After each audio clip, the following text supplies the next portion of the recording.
That's very possible. What are you looking for, Elizabeth?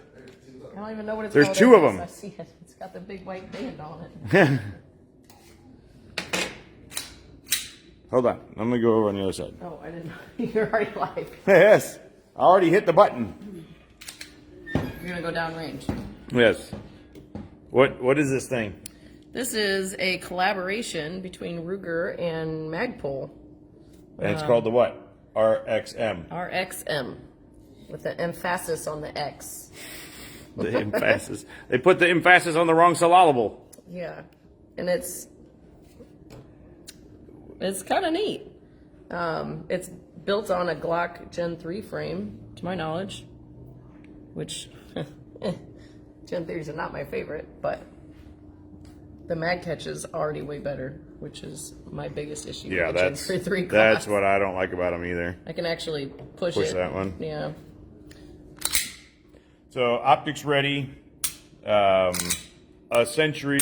Essentially a Glock clone, Glock 19 clone. Suppressor right sights? Yeah, suppressor right sights, tritium front sight, I think. Yep. Nope. Or yes? Yeah. Okay. And blacked out rear sight. Yep. Uh, And it direct mount. I think that's what I was going to say. I think it's a direct mount, but I'm not sure for like For many of the RMR, common 507s, that sort of thing. Oh, what's going on here? I thought this was the takedown thing for a second, but it's just. I bet that's got something to do with it because it's an FCU gun. Yeah, it's an FCU. Meaning that the frame is not the gun. You could, and given that the frame is Magpul, you will most likely, I can't imagine it won't be coming out very, very soon, but you will most likely see different sized frames, different colors, different stippling, all that stuff. Paul asked, how's the trigger? It's okay. It's Glockish? Yeah, the reset's fairly long. It's smooth. That's the word you got to give all guns when you're test firing. Smooth. It's It's really smooth. Yeah, shake it a little bit. Yeah, that's how people test guns all the time in here. They shake them. But let's explain what the FCU is. Okay. So an FCU stands for Fire Control Unit. The P320s, the SIG P320s, to my knowledge, are the first ones to really dive into that. If they weren't the first, they were definitely the first to do it Yeah. at a large scale level. So now this platform has it to where you can take out the fire control unit. What about the here. 250? Since the 250 was, I is that mean, not an FCU gun? But you I can don't only remember. replace it with another 250 if you can. Yeah, you can take it out because the swing. Yeah, I guess it is because the frames are switchable. I don't know. But the back of it's different because it's got a hammer, so you're fairly limited anyway. So I don't know. Workman says Gun Talk ran an 8,500 round endurance test on the RXM with 0 failures or malfunctions. So it's interesting is I was just chatting with Dan about, so we put one on the range already for a rental. We're gonna shoot it. Somebody here at the range is gonna shoot a video on our initial thoughts and impressions and so forth.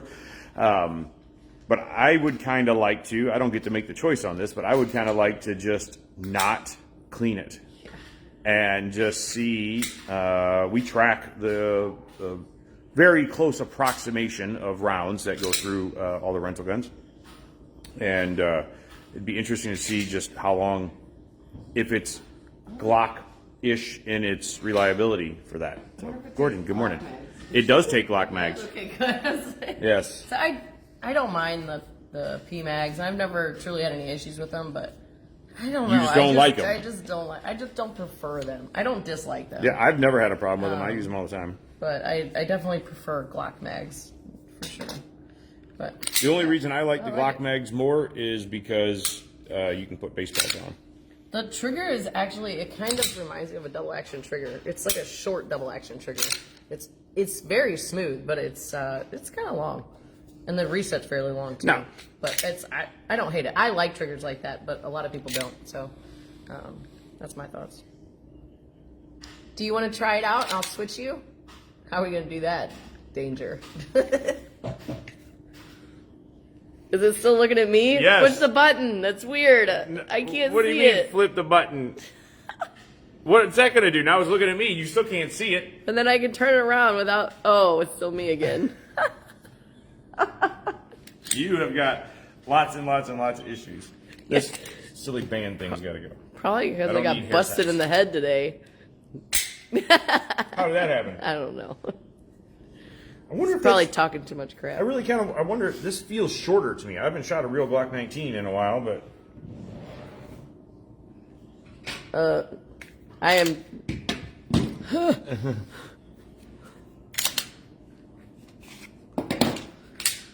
I guess it's the same. It's the same. It's got a flared mag well on it. Slightly, yeah. I mean, more so than the Glock. Yeah. No, it's the same. But it doesn't have a spot for a lanyard. Failed. This is what excites me really about this gun. This, the price point, it's $429. That's fantastic. That's silly.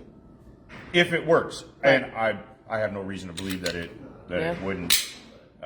Feels good. Forward serrations, rear serrations.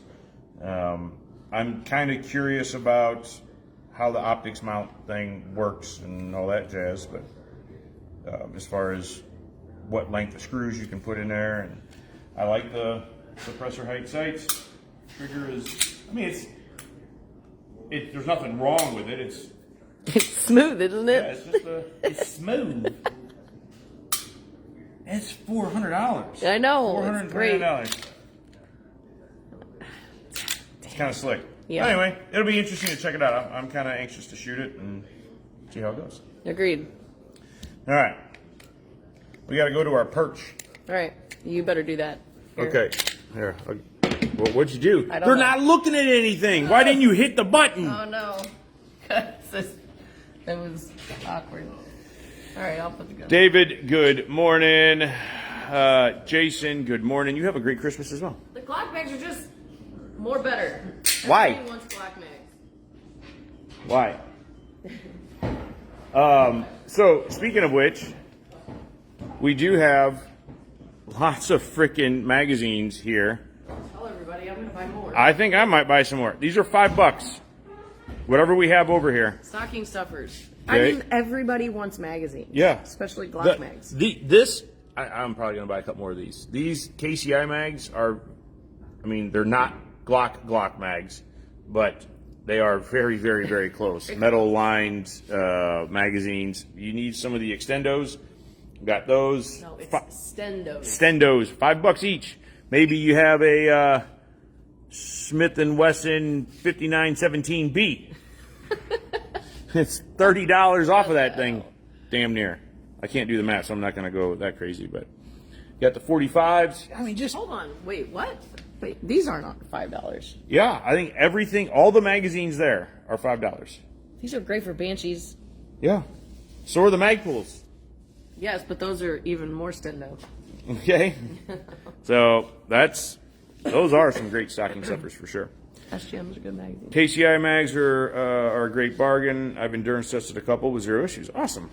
Any CZ75 mags? I doubt it in there. I mean, we might have some CZ75 mags, but not in the $5 section.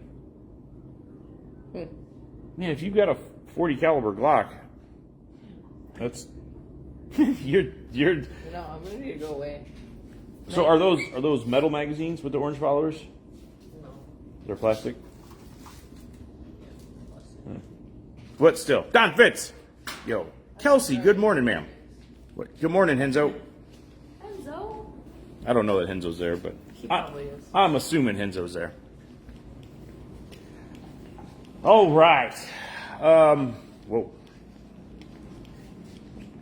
Oh. Waiting on you. Morning, Charles. Charles. If you come in here and you see Charles walking around the showroom floor, it's what you immediately. Oh, damn it.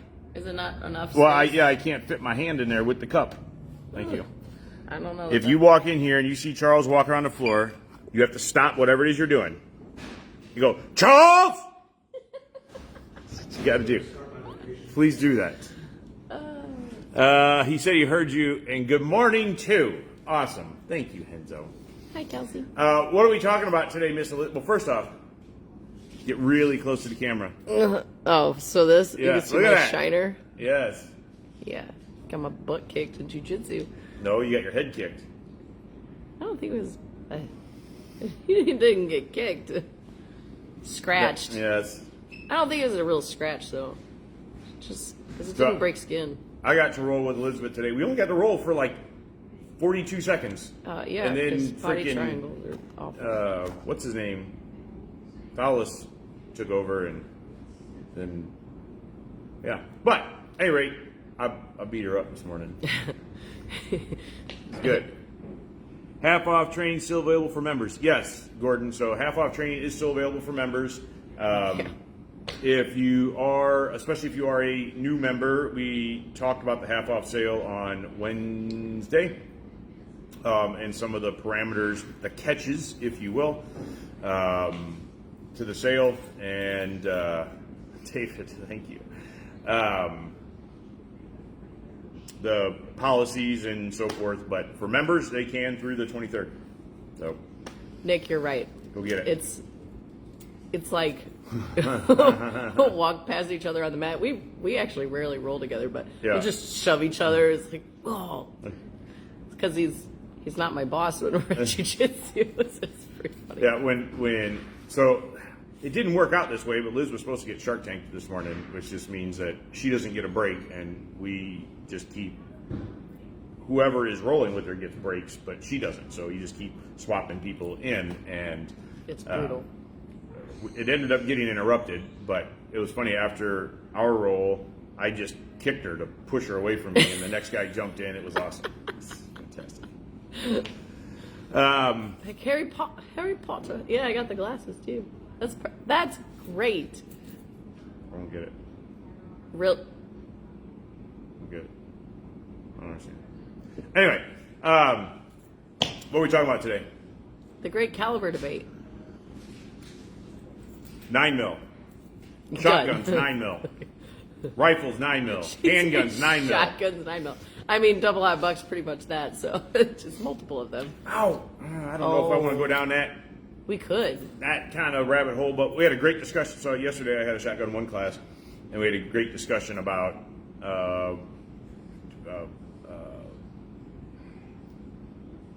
different quality levels of double-aught buck. Because one of the students, who's very accuracy focused, it was driving him crazy. He's like, "Can we change out these targets?" I'm like, "No, you just leave it. We're shooting shotguns. You're freaking blowing everything apart." But he noticed a couple of flyers where like most of his shots were in the chest, and then he had one like up here in his shoulder. Actually had one next to the ear. That's the 9 pellet. And You gotta get the 8 pellet. so we started talking about that. And wait, what'd you say? If you get the 8 pellet, they don't do that.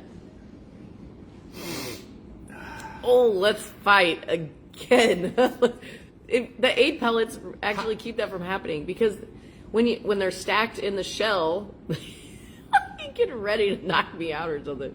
When they're stacked in the shell, that 9th pellet is like random. Random? So it comes out. So what about 12 pellet? What if It's a somebody doesn't multiple of 4, so they fit in there right. If it's a 12 gauge. Anyway, Are you saying I'm wrong? I think you are. It'd Well- be interesting to see.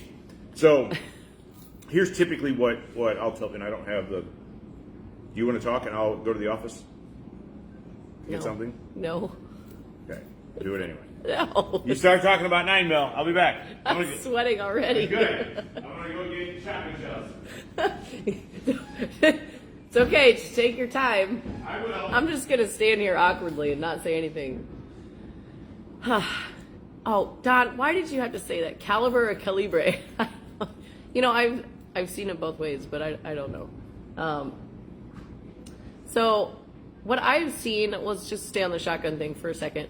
Let me clarify something. Birdshot versus buckshot with shotguns. If you don't know, shotguns shoot multiple projectiles at a time. They can shoot one single projectile called slugs. But in most cases, you're shooting either birdshot or buckshot. Birdshot is typically considered the very small pellets. Oh, look at you go. Show birdshot. You got birdshot? I do have birdshot. I almost put it down, but I didn't. I took this opportunity to describe the difference between birdshot and buckshot. So this is a shotgun shell. It's been cut apart. And here you can see a bunch of little baby BBs. That's birdshot. I don't remember what this is. I think this is 7.5 or... Doesn't it say on the shell? It does, but I can't see it. So birdshot is, I mean, exactly like what it sounds for. It's for birds. It is. It doesn't say on the shell. Just to quickly answer the question, it is not good for self-defense. No. They can still kick like a mule, though. If you like, you can load up some of that hotter birdshot. Yeah, some of it and is pretty hot. It still feels like you're shooting buckshot. But anyway, I digress. Birdshot, it loses its energy very fast. Buckshot, well, for what it implies, a bigger animal. So shotgun shells are, the size of the shot is graded two different ways. In buck and bird. I already said that. You were gone.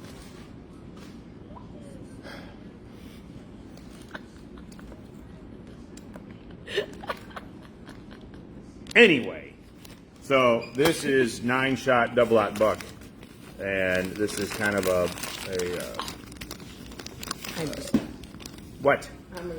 I need to find one that's a clear Shell? Yeah. Right here. that's still in there. Yeah. So this is double-aught buck in just standard basic Remington double-aught buck. This is self-defense labeled double-aught buck, and you can see that it's got a copper jacket around it versus just being a lead ball.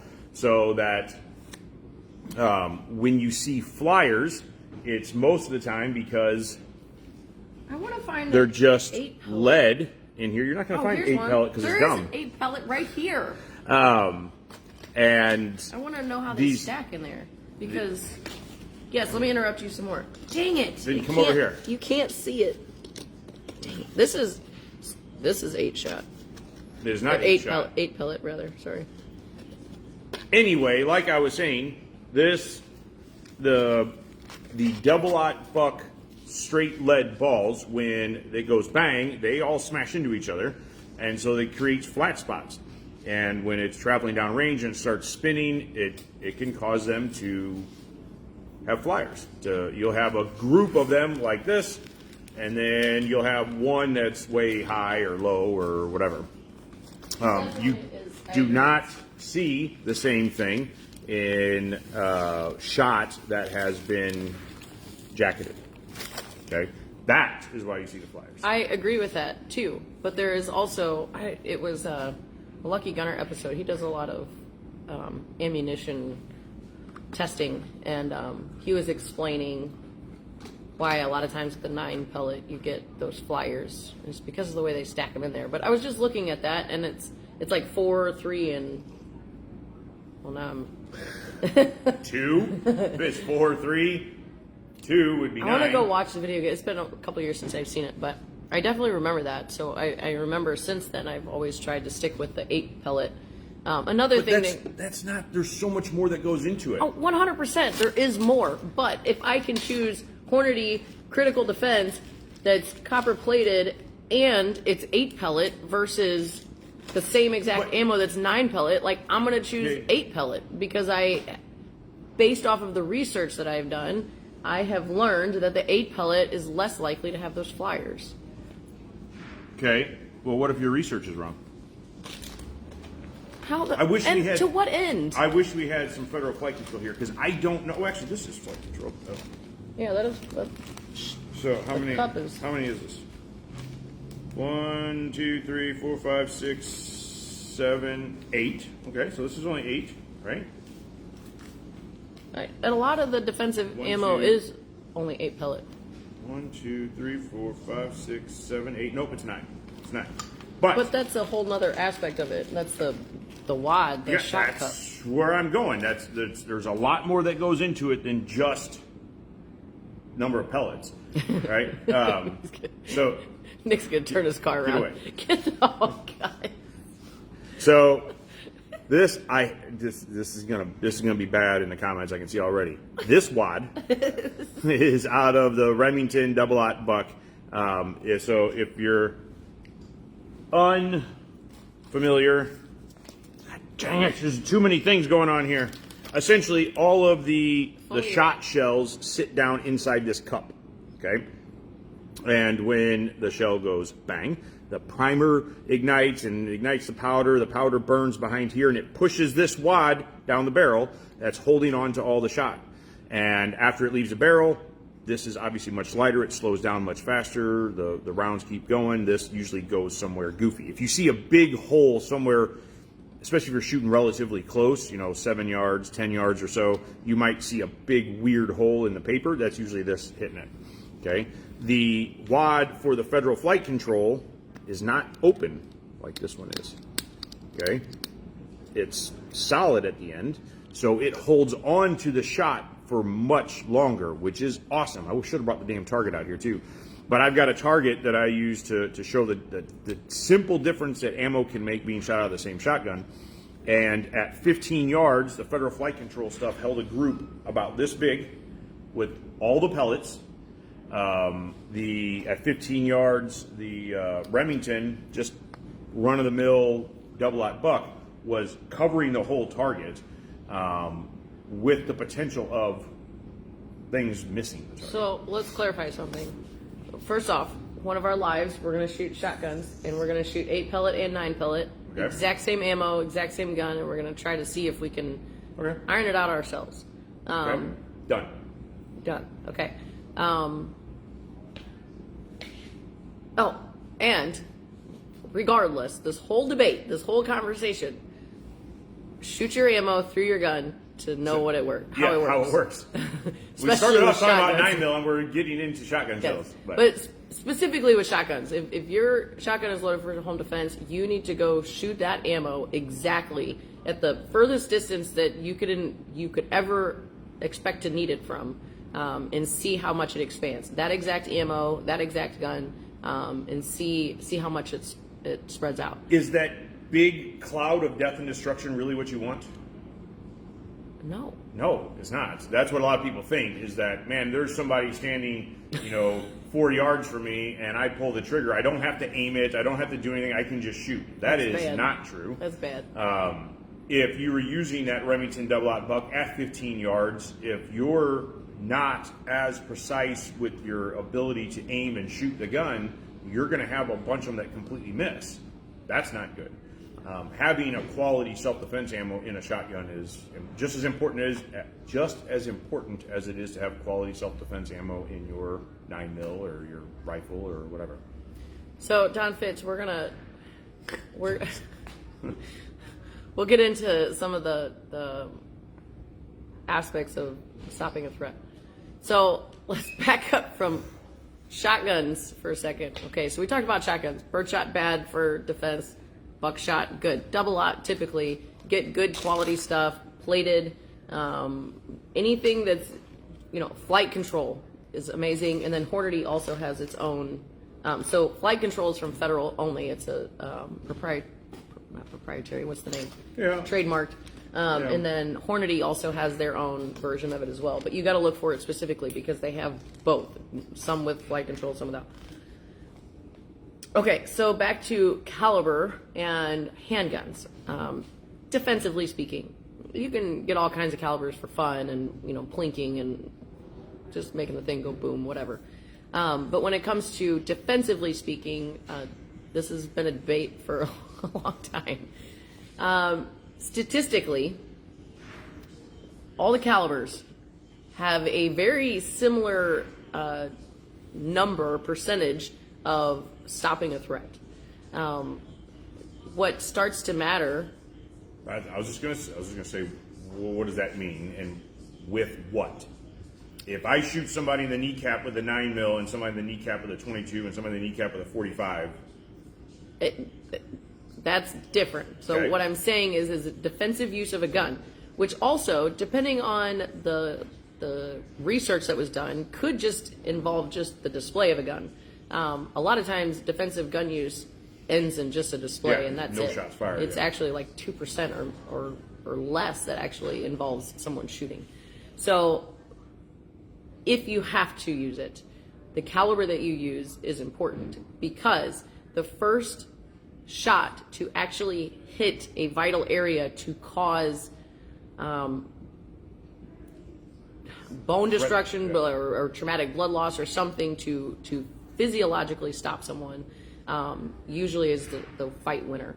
And what that means is if you draw your gun and you take 3 shots and your first 2 hit, their hand or something, and your third one hits the vitals, versus Their using first shot. Yeah, and maybe they're using a 10 mil or something, and it's all over the place because they can't control the gun, or they only get 1 shot off versus 3 or something.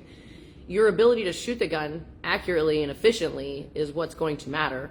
So overall, the FBI has done all the research for us on this. So, back 38 special and all this other stuff, and was determined to be not sufficient. So they came up with a 9mm and semi-automatics and things like that. And I'm not going to get into all the history of that, but through the years and things, they're like, well, let's go up to a 10 mil because that makes more sense. 1mm is better, right? So.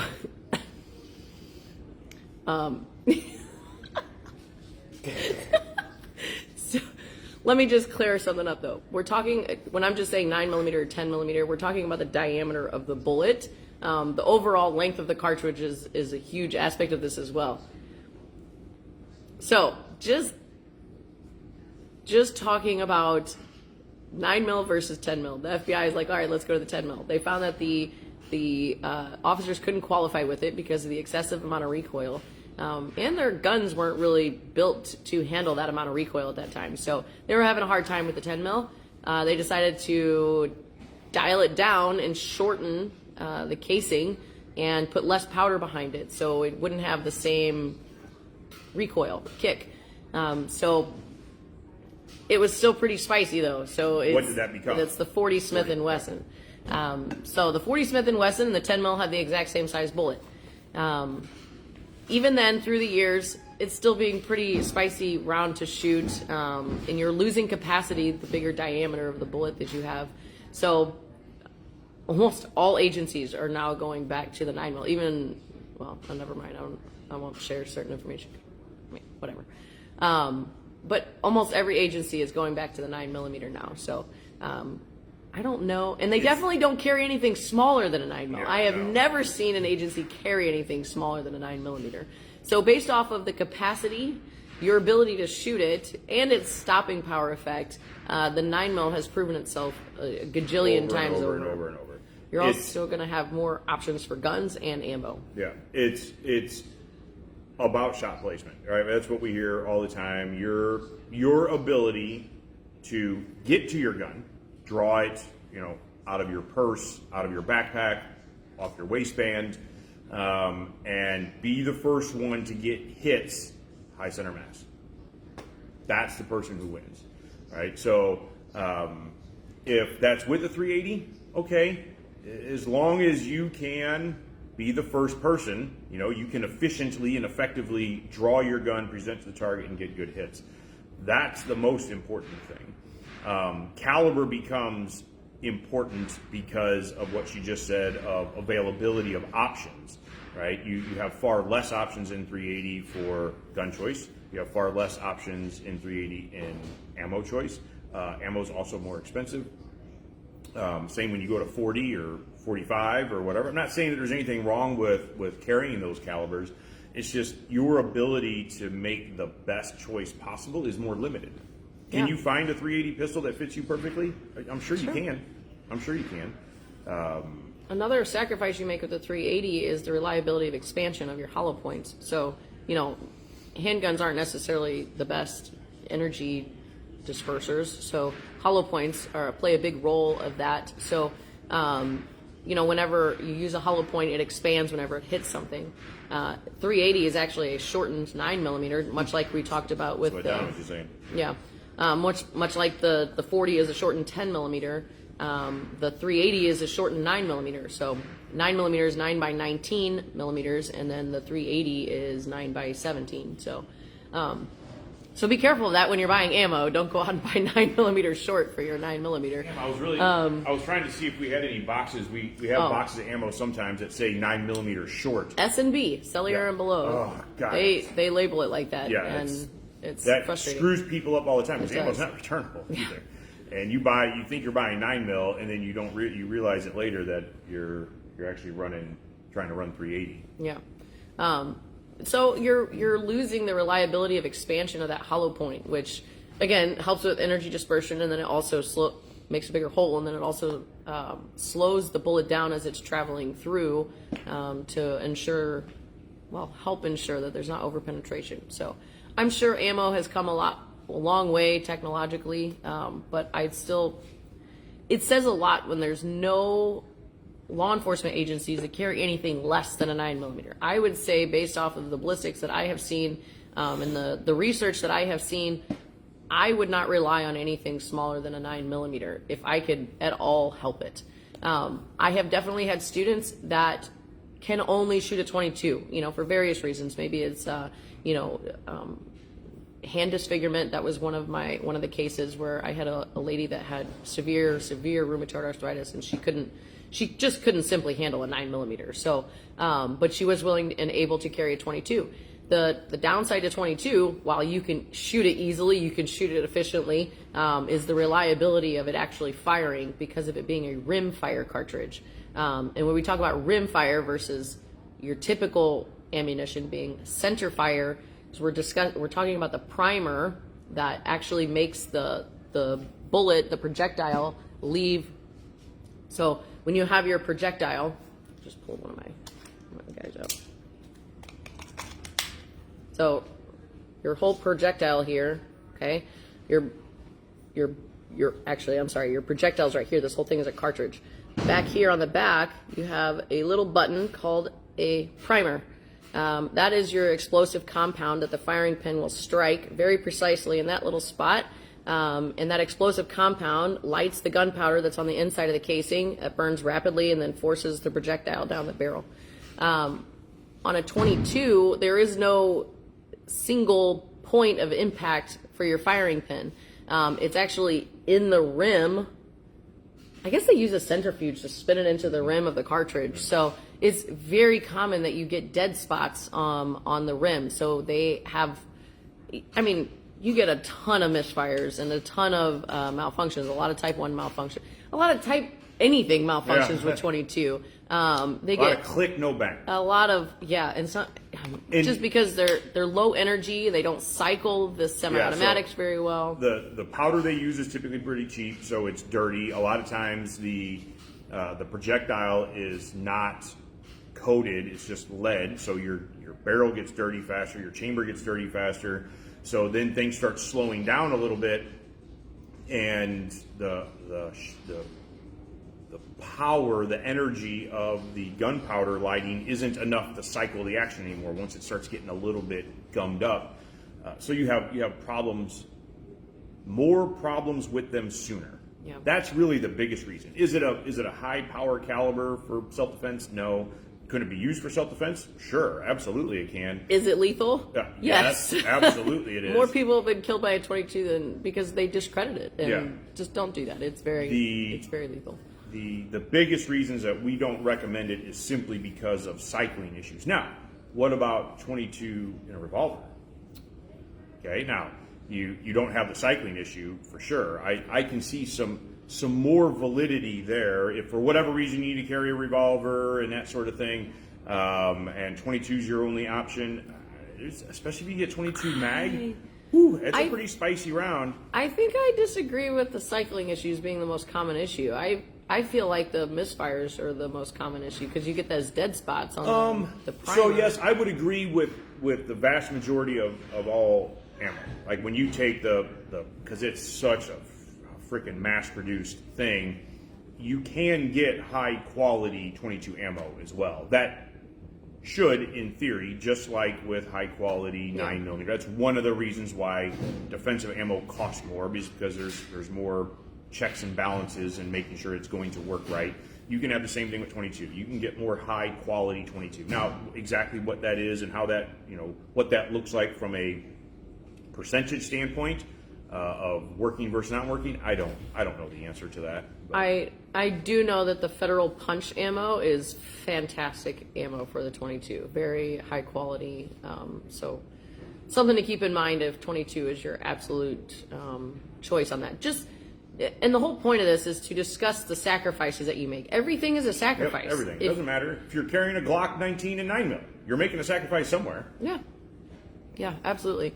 So it's about making it an educated sacrifice. So if you choose to carry a revolver for whatever reason, then that's your choice to make. Just know the sacrifices that you're making. Or you choose to carry 380. Just know the sacrifices that you're making.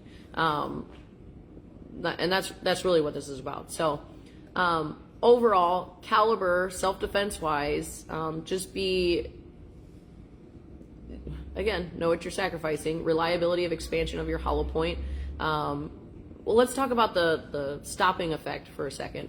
What are our goals with stopping a threat? So plain and simple, stopping a threat, not injuring, not killing. So remove those two words for your brain from as far as self-defense goes, because that's not the goal. Your goal is to stop the threat to get away to safety. Now, if a display of a gun works, then it really doesn't matter what caliber it was. Yep. But that's not always going to, you don't want to rely on that, because if, God forbid, that didn't stop them, then what? Then you actually have to pull the trigger. So if you were to pull the trigger and actually hit them, there's a couple of ways that it could actually stop them, psychologically or physiologically. Okay, so a psychological stop usually is the feeling of it, like, oh crap, I've been shot, or the muzzle blast, like they can see it, they can hear it. There's a lot of things that can come into play to the psychological stop of it, and that is usually the fastest way to stop someone with a firearm, is the psychological stop, because handguns don't do as much damage as the movies make you think they do. Yeah. And you're not going to go flying, bad guy's not going to go flying through the room or just immediately collapse because they got shot once with a 9mm or even a 45. You're looking for, blood loss to the point where they lose consciousness. You have to wait for that to happen. One little hole the size of your finger it's going to take a while for that to happen, unless you have it in one very strategic spot, and it's still going to take time. My first year deer hunting, I was shooting a 7mm mag, which is pretty decent size. Yeah, it's a big round, especially for Missouri. And I shot it right through the chest, took out half of its heart, and it still jumped a creek and ran across the field about 40 yards before it laid down. That's insane. Humans can do the same thing. So it's not to say that it won't eventually cause incapacitation. Sure. But how much damage could they do in that amount of time? So that psychological effect is huge. But then, within the physiological, you have timers and switches. So the timer is the blood loss effect. There's a video that we show on our CCW of this guy that gets shot 5 times, point blank, essentially, and to all areas of his chest and everything.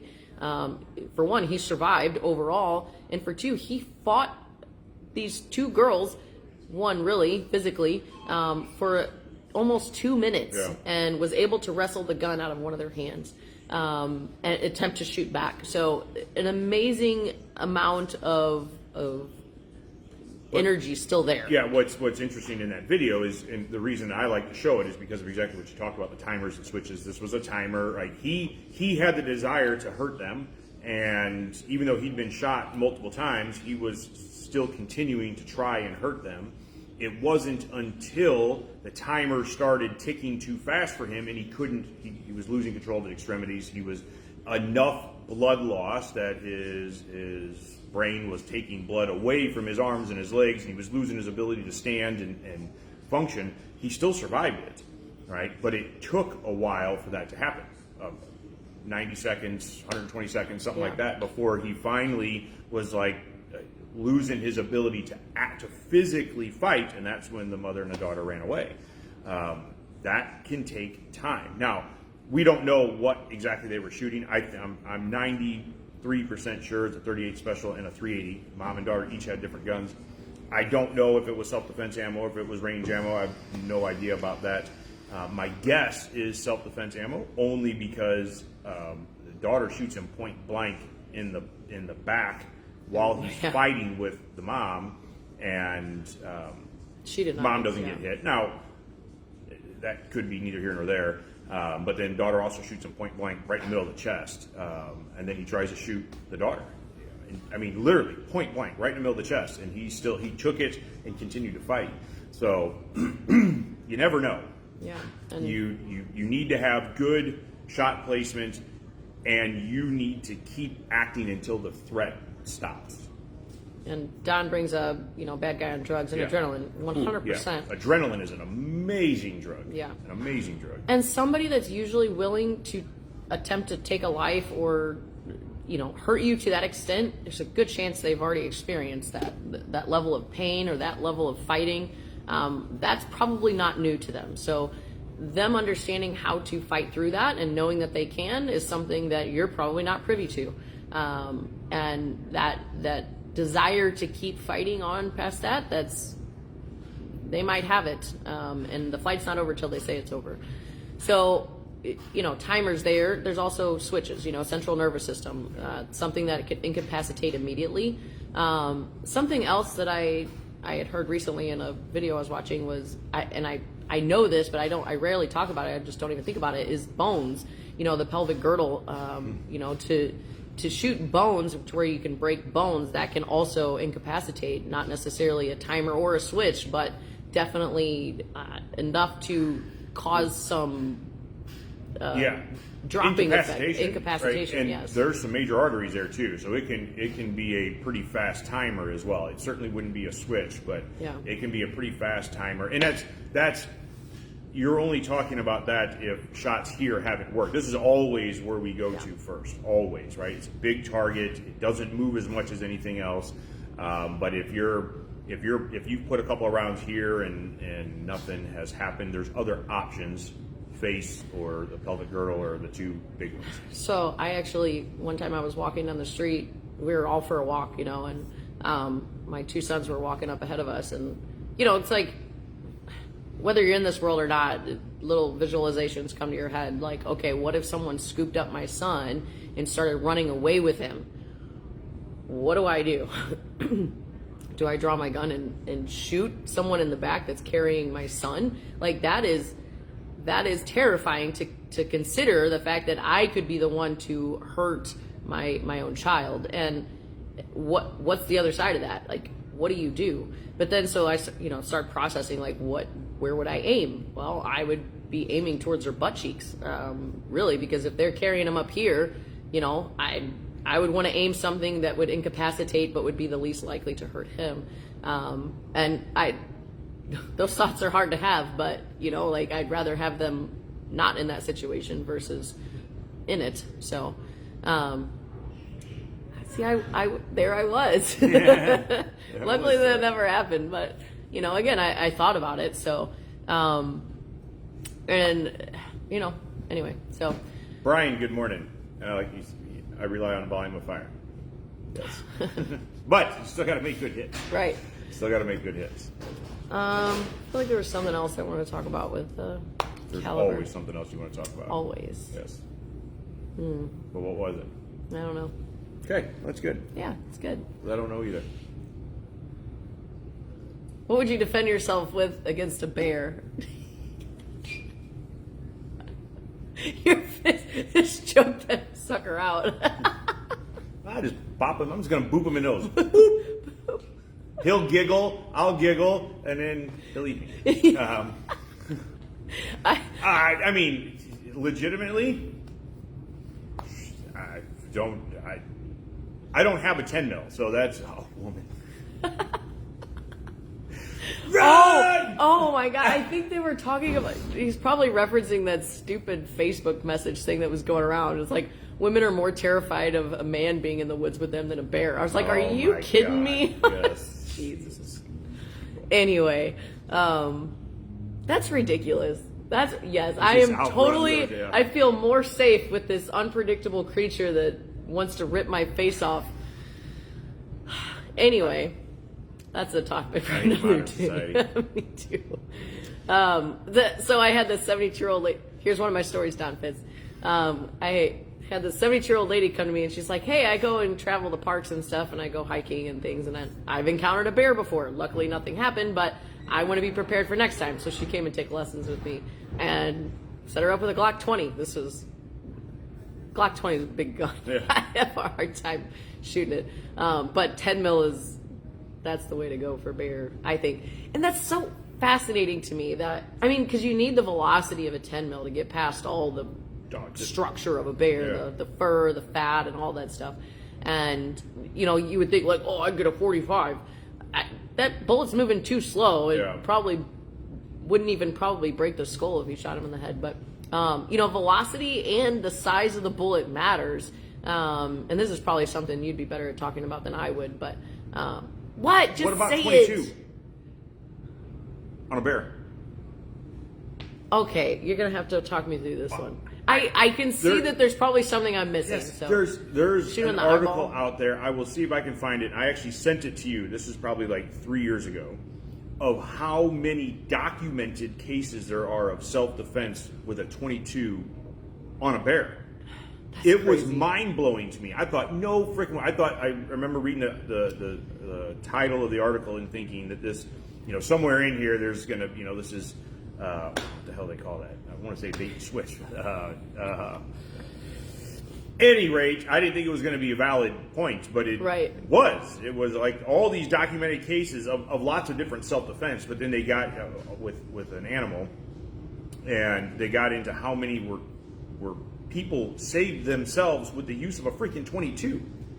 So I think that this is probably the amount of 22s that are out there, which is precisely my point earlier, is like more people have been killed by a 22 than any other ones because they're so freaking common, and people also discredit them.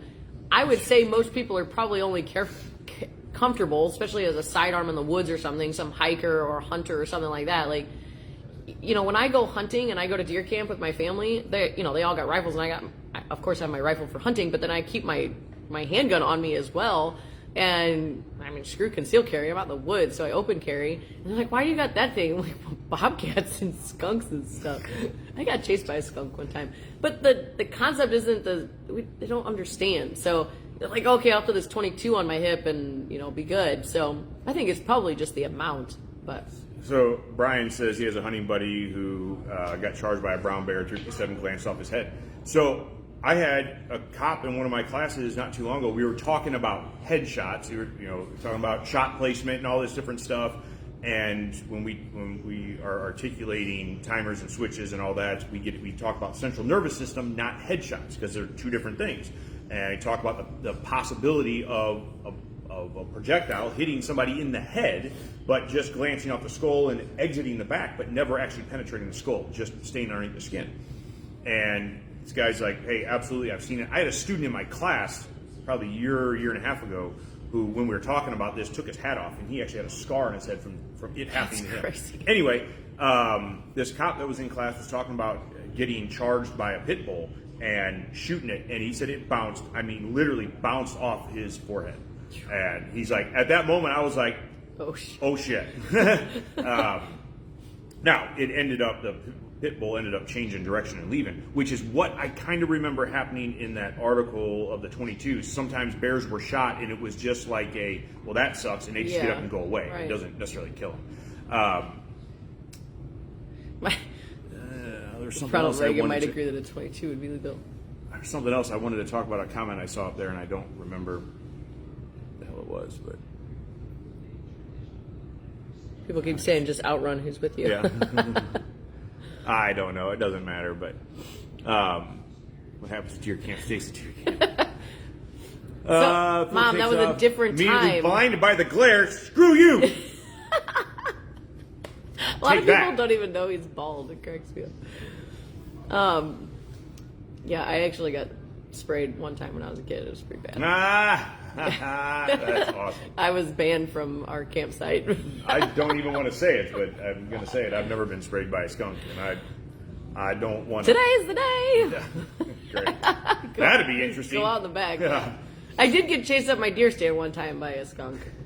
Yes. I saw it and I'm like, all I saw was this white triangle. Because I try not to use my flashlight. I just walk to the stand and I see this white triangle ahead of me. And I'm like, I've seen that before. And then it started moving. I'm like, okay, I know what that is. And I turned around and booked it up because I was going to pass that deer stand and go to a different one. And I was like, nope, I'm going to this one. And I went right up the tree. That thing was chasing me. That's for Don Fitz. Oh. I agree. Bald is beautiful. Oh, no. No. Dude, that would be so awesome. No. Nope. I'll give you $5. No. No. I don't know that you can give me $6. No. My husband would divorce me. You can just put it back on. You can just have a wig. Oh, okay. It'd be awesome. Just Anyway. take it off for jujitsu. I Yes. have nothing to worry about. That'd be awesome. All right, you have anything else? No. I think we've bored everybody enough. All right, let's go away. That evolved into a different type of conversation, but it was good. Good conversation. I like We it. have bears in Baldwin now, so I'm just saying. It's Very important. true. Very true. You need to search your old emails for emails from me about 22s and bears. What if I deleted it? You probably did. Would grow back. Us, not so much. That's very true. Workman says Liz's hair would grow back. No, that don't work for me. All right. Well, we're gonna go away. Oh, to grab the camera and go show what today's deal is. Okay. Oh boy. Yep, you got to do it. Here we go. Oh, hold on. Let me sit down my coffee. Whoop. Start We go. walking. Oh God. Hello. Why are you Hold walking on. sideways? I don't know because I don't want to turn the camera. Here we go. Boop. So today is the 20th. 10% off all suppressors. Come in and get you a new can. Yeah, do it. And then tomorrow's 10% off all shotguns. And then Smith & Wesson on Sunday. So, anyway, that's all I got. Well, hold on. You got to do the... What's so funny? Oh, Yo. God. This is weird. It's you trying to manipulate the gimbal is funny. If you guys need something, come see us, 1403 Manchester Road in beautiful Baldwin, Missouri. Missouri. Oh, how do you not You do that? interrupted me. No, you said it wrong. If you need something, come see us, 1403 Manchester Road in beautiful. Baldwin, Missouri. You got the emphasis on the wrong syllable again. Anyway, we're open 10 to 8, Monday through Friday, Saturday 9 to 6, Sunday 10 to 6. You guys stay safe, be nice to one another, and we'll catch you soon. Later! Toodles.